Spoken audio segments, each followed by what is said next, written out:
Kisah Nabi Yunus alaihi salam.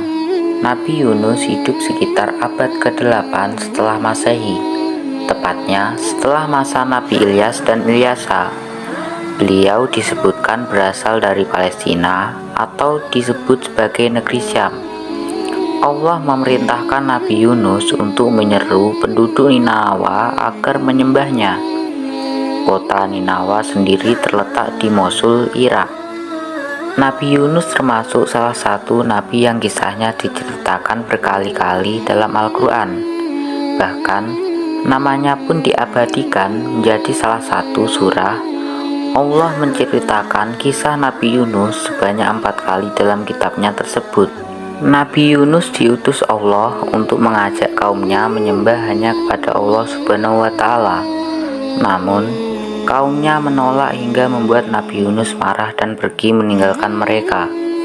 Di tengah perjalanan, Nabi Yunus menghadapi masalah, namun Allah memberikan pertolongan. Kisah Nabi Yunus alaihissalam mengajarkan kita arti amarah dan pentingnya bersabar.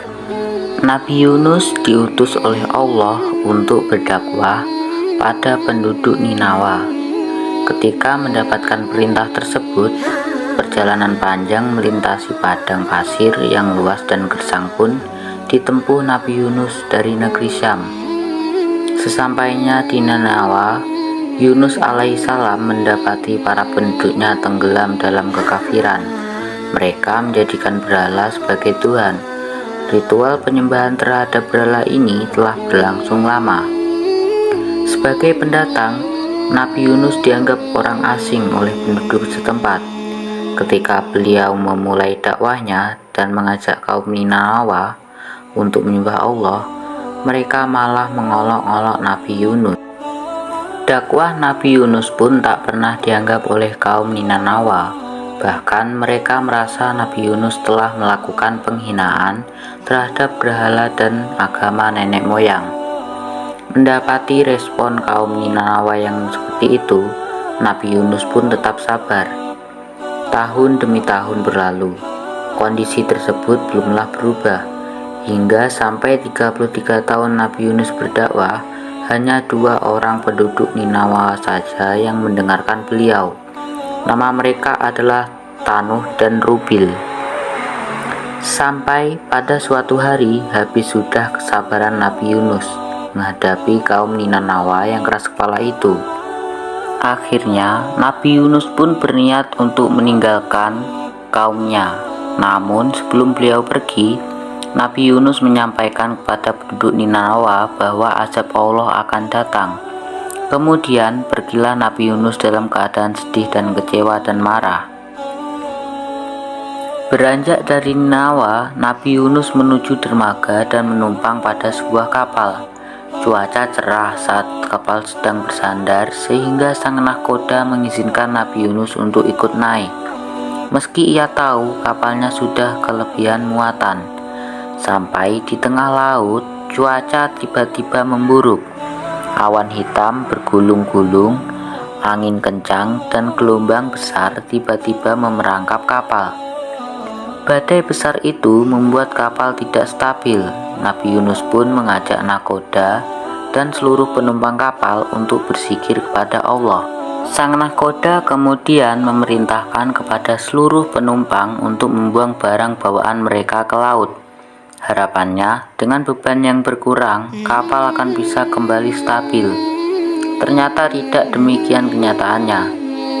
Akhirnya, sang nahkoda harus mengambil keputusan pahit, yaitu mengurangi jumlah penumpang kapal. Agar adil, penentuan siapa penumpang yang harus keluar dari kapal pun dilakukan dengan undian. Sang nahkoda meminta seluruh penumpang menuliskan nama mereka. Kemudian, proses pengundian pun dimulai. Pada pengundian pertama, nama yang keluar adalah Yunus. Namun, seluruh penumpang menolak hasil tersebut, sehingga diulang kedua kalinya. Pengundian kedua kali juga mengeluarkan nama yang sama, Yunus.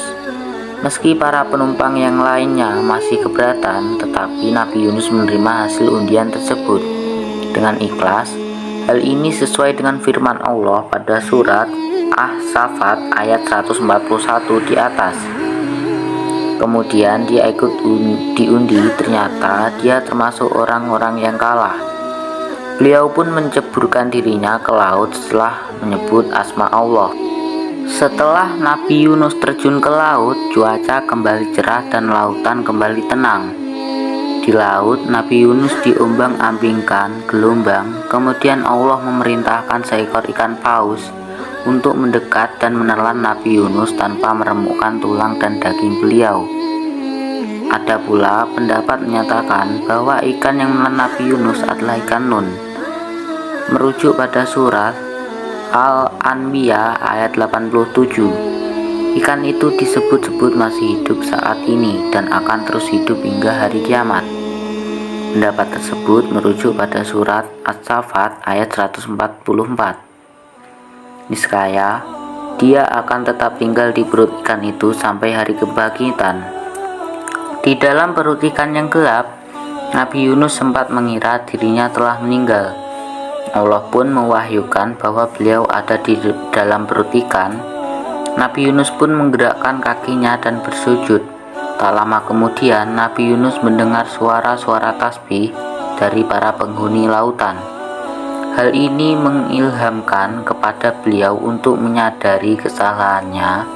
Nabi Yunus pun sadar bahwa keputusannya meninggalkan kaum Ninanawa dalam keadaan marah adalah hal yang tidak benar.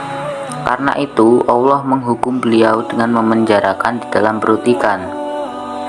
Allah juga menegaskan kekecewaannya pada Nabi Yunus dalam surah Al-Anbiya ayat 87. Sadar akan kesalahan beliau, Nabi Yunus pun lantas berdoa sebagaimana yang Allah kisahkan dalam lanjutan ayat ke-87 surat Al-Anbiya di atas. Maka dia berdoa dalam keadaan yang sangat gelap, tidak ada Tuhan selain Engkau, Maha Suci Engkau. Sungguh aku termasuk orang-orang yang zalim. Allah pun memperkenankan doa Nabi Yunus seperti yang dikisahkan dalam surah Al-Anbiya ayat 88. Maka kami kabulkan doanya dan kami selamatkan dia dari kedukaan. Dan demikianlah kami menyelamatkan orang-orang yang beriman. Allah memerintahkan kepada ikan paus untuk memuntahkan Nabi Yunus, sehingga beliau terdampar di daratan yang tandus. Tubuh Nabi Yunus pun dalam keadaan lemah dan sakit karena kekurangan nutrisi di dalam perut ikan.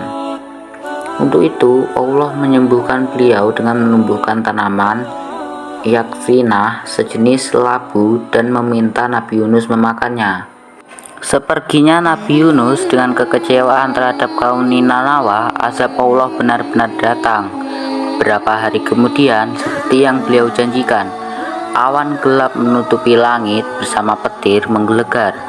Angin kencang menyapu rumah, peternakan dan ladang kaum Ninanawa. Tak sampai di situ, gempa besar juga Allah timpakan kepada mereka. Penduduk Ninanawa pun sadar peringatan yang disampaikan Nabi Yunus benar-benar terjadi. Karena itulah mereka bertobat dan menyebut nama Allah untuk memohon perlindungan. Kaum Ninanawa juga mencari Nabi Yunus. Sayangnya saat itu beliau sedang pergi. Pertobatan yang dilakukan kaum Ninanawa ini serius dan jujur. Seluruh penduduk, laki-laki, perempuan, anak-anak, tua, muda, semua seluruh dalam khusyuk menyebut asma Allah. Melihat kejujuran pertaubatan mereka, Allah pun menerima dan menghentikan azabnya. Peristiwa tersebut sebagaimana diceritakan Allah dalam surah Yunus ayat 98. Akhirnya Allah menuntun Nabi Yunus untuk kembali kepada kaum Ninanawa. Kaum yang telah bertaubat itu menyambut Yunus alaihi salam dengan sukacita. Allah pun memberikan keberkahan dan kenikmatan hidup pada mereka hingga waktu tertentu, seperti yang disebutkan dalam surah Yunus ayat 98. Kembalinya Nabi Yunus kepada kaum Ninawa juga diabadikan Allah dalam surah As-Saffat ayat 147-148. Dan kami utus dia kepada 100.000 orang atau lebih sehingga mereka beriman. Karena itu kami menganugerahkan kenikmatan hidup kepada mereka hingga waktu tertentu.